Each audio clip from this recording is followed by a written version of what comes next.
Hey everyone, it's Ben Hardy here, and in today's video I'm going to be reviewing this Tesla Model Y long range. We're going to talk about Tesla resale value in today's video because the depreciation on these cars is absolutely brutal.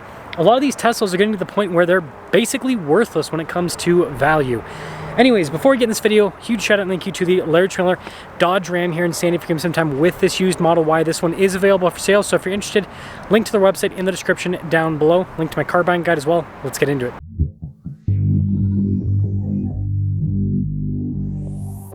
Now let's start things off by going over some of the EV specs. We've got 330 miles of electric driving range, 384 horsepower, and then 376 pound-feet of torque, which pretty solid figures. Now before we move forward with this review, I do want to mention if you want to see more videos just like this, then I recommend you subscribe because I post content every single day. And when it comes to style, the Model Y is nothing groundbreaking. Basically, you've got the same exact headlight design with the Model Y as you have with the, previous version of the Model 3. They updated the Model 3 for the 24 model year. It's all closed off here on the front end. You actually have a front storage space with the Model Y as well. And let's actually pop it open. And this is definitely one of the cool things about electric cars is not having an engine means you get a little bit more storage, a little bit more practicality. You can see this car is originally white. This has the Tesla thing where it's been wrapped a crazy color. It's like this color shift purple. It's actually really cool if you ask me. But yeah, I feel like I see this on every single Tesla. They're all color shift wrapped. But also wheels. Those look like those were probably colored. I don't know. Yeah, it looks like they're maybe powder coated. But with the long range, you get smaller wheels. That's supposed to help out with getting that 330 miles of range. You can see the exposed fender flares, a little camera there on the side. And this just shows you the color shift wrap. Very interesting. Tesla people, they're a whole different breed. And then the Model Y does have quite a bit of storage in the back as well, which I think is pretty cool. And it does have a traditional opening. Oh yeah, so I guess they just changed the wheels. So those are the stock ones. Yeah, you can see really deep with the storage space here. So it's a practical little SUV. And then I like how they do have some physical controls left so that it makes it easier to use. And yes, I will say it still kind of looks like a penguin on its belly. It's got that kind of blob look, but you know, could be worse. And then the Model Y is pretty practical inside as well. So it's got like nice soft touch trim throughout. You can see with the seats. Very nice trim on those. And getting in, it's not the most spacious, but I mean I fit back here. Got some vents here in the rear. Got the big glass roof, which definitely heats up the interior, I will say that.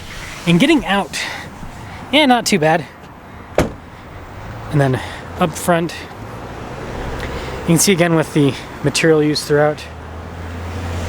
And this is held up, excuse me, decently well. This is so dorky, the wood trim. Ooh, that door. The Tesla build quality. Let's see if this will...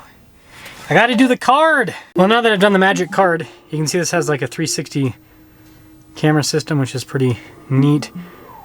And yeah, everything's controlled with this touchscreen. So for example, if I want to turn the AC on, which I don't think we need 10, I can pop it down to like 5. But yeah, it's really easy to use. Tesla's UI is great. And then you can see here with the controls, so for charging, for example, and your autopilot set up too. Beta. Just imagine you're in a car and it says, hey, do you want to try out this thing where it's going to basically drive itself? We got that in beta. That is, I don't know, that would freak me out. You can see the difference with the acceleration with this as well. Like you can even change the steering feel with it. And you obviously got the fun games and all of that. But yeah, with the Tesla, everything's in the screen. There's the two controls here, the multifunction controls on the steering wheel. And you got the stocks, including the column shifter there in the back. And you got this like storage area here with the carbon fiber print. This is always, I don't know if I'm ever gonna be able to get closed again. Let's see.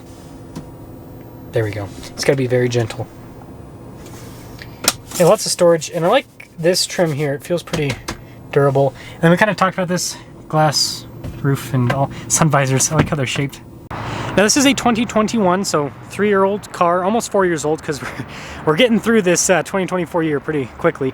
46,000 miles, long range, like I said, And, you know, brand new, this would have been probably almost a $50,000 car. Again, Tesla had obviously all their price cuts. That's changed things quite a bit. And that's one of the big reasons why Teslas have depreciated so much. It's because of those price cuts. But now it's like a $28,000 used car. And so you imagine once these cars get 100,000 miles, they're basically going to be worth nothing. Like if this has already taken a 50% value hit in just a few years, yeah, I mean, just think about that. You double the miles and all that, who knows? But anyways, let's take it out, drive it, and talk about things.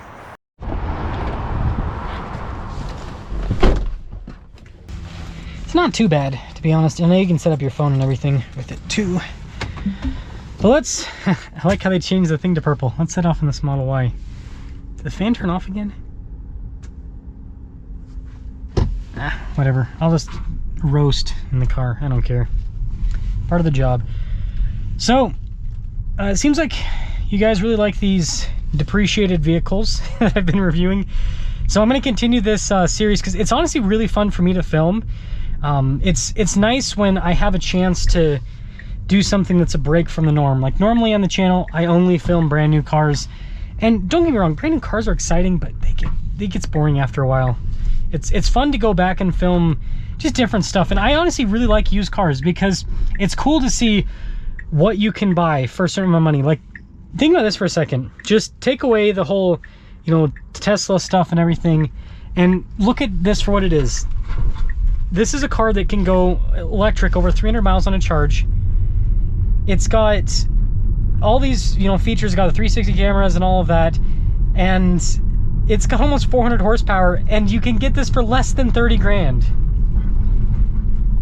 Now, I will say, driving this shows me, again, how awful Tesla build quality is. It is probably the worst in the car industry. I've driven a lot of used cars over the course of my car sales career and with these reviews, and I don't think I've driven anything at 46,000 miles that feels as clunky as this. The suspension's rough. It's not the worst on the planet, but it is not great. Like, this is not held up well at all. And I mean, the creaking, like obviously some of the noises, I can differentiate, guys. Some of the noise is coming from the wheels in the trunk, but a lot of the noise is just the body's creaking. It's horrible, absolutely horrible. Like, it amazes me that this was over 50. I double checked just to make sure. Yeah, they back in 21, a Model Y long range started at over $51,000. So after options, you're probably like mid 50s. So brand new, because Tesla doesn't do, you know, they just do MSRP. Someone paid over $50,000 for this. And, you know, there was a lot more hype for Tesla back then, but man, is this a piece of junk. It's not the worst on the planet, but Tesla kind of is like what Hyundai was 10 plus years ago with how awful their cars were in terms of, you know, you drive them for like 10,000 miles and they just feel like they're falling apart. That's like Tesla. Tesla's the new Hyundai. But seriously, man, we'll call this the Dodge Dart of EVs because we're at a Dodge dealership, and that was another car that was just not the best. But you know, actually, I shouldn't drag the Dodge Dart's name through the mud because those cars are pretty cool, especially a GT. Pretty cool car. So outside of that, I mean, you know, it does the electric car stuff. Again, it gets good range. The acceleration's smooth. That's great. Seats are actually pretty comfortable. So those have, I mean, they look horrible, but they're comfortable. So this whole Tesla thing, interesting. And, you know, I'm really interested to see how much these sell for in, you know, 5 more years, right? Because I can't imagine anyone want to pay any money for this with how poorly this is held up. And yeah, I guess the way to put it is Tesla went from, I feel like, being the brand of intellectual snobs to being literal scrap metal. Because, I mean, again, this is still over $20,000. That's still like a decent chunk of change. Like, that still makes this worth something. But yeah, I mean, double the mileage and add 3 more years, and I would be, like I said, I'd be shocked if anyone was willing to pay anything for this outside of scrap metal. With how poorly this feels right now. I mean, I don't even want to know what the suspension feels like at 100,000 miles. Maybe I need to go drive a 100,000 mile Tesla just so I can throw up in my mouth a little bit with how bad it drives. But yeah, depreciation on Tesla, brutal. And I think this might be why Tesla's sales have been so bad this year. Again, there's been a big pullback from EVs in general, but I think that Tesla, like, with their price cuts, right, they tried to bring a lot of people in, and ultimately they just buried all their customers. Because think about this, you buy a car, and 3 years later, you've only put 46,000 miles on it, and the trade-in value on your car is worth less than half of what you paid. That is the definition of being buried in a car. And so, yeah, I think it's been a rude awakening for a lot of people. And I guess that for people that want, you know, a cheap EV, like, again, you got to look at this car for what it is. It's a piece of junk, but it has good range and it's pretty quick. So if you're okay with driving a creaky piece of junk, then, like, I think it's a pretty good value for less than 30 grand. The amount of car that this offers, it's pretty cool.